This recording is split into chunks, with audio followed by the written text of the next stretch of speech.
My name is Andreas Peschke, and I'm the ambassador of Germany. And well, thank you very much, Siyabonga, for the dialogue and reaching out. There's one thing I would like to mention. I listened to you very carefully when you spoke about the Marxist and Leninist principles of your organization.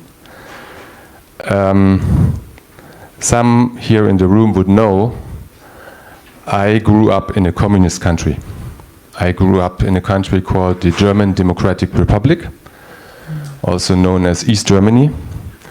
So I had first-hand real experience of really existing socialism. And so we had all these Marxist theories. I read a lot of Marxist texts at school. We always had Marx, Engels, you didn't mention Engels, and Lenin in our rooms as the guiding figures. We had nationalized everything. We had nationalized the land. We had nationalized the enterprises. But then after 40 years, we woke up and we realized that it didn't work. So the socialism as we experienced it, the communism as we experienced it in East Germany, it simply did not work.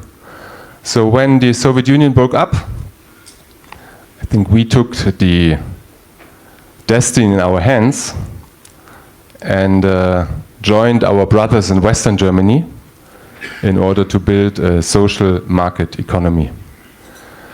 So I'm just sharing this and to let you know.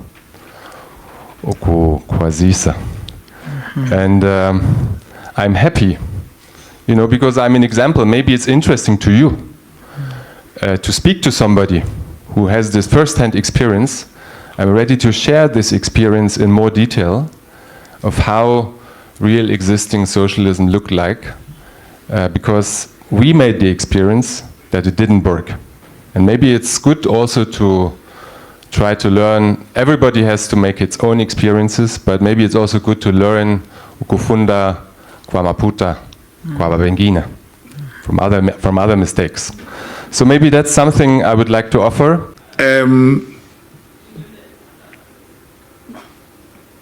Socialism didn't work in Germany, and you're going to tell us how it failed.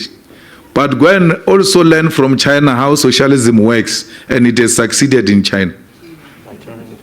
It doesn't mean if it has failed in Germany, it will fail everywhere else. We're not Germans, we're South Africans. In China, they've got socialism with Chinese characteristics. What stops South Africans from having socialism with South African characteristics? Learning from Germany, what worked, what did not work. Take the good things, leave the bad things. Why capitalism always resort to Chinese principles, to socialist principles, every time they get into trouble? When the banks failed in 2008 and put the world into a financial crisis, it was socialist principles that took the world out of that crisis through state intervention. Where was capital at that time? If we go now, we're in Pretoria now, let's go to commercial crimes or go to liquidation or high court and all of that. Every day without fail, there are private companies that are being liquidated there. Who said if it's capitalist owned or private owned, it's inherently successful? Who said that? So it's an ideological debate we can have. We know what happened in Eastern Germany. We know what happened in the Soviet Union. We know what's happening in China. We know what's happening in Cuba. So we can have a deeper discussion about whether this is really a way out. We sometimes get fixated on concepts, but in reality you do the things that you say you don't want to do.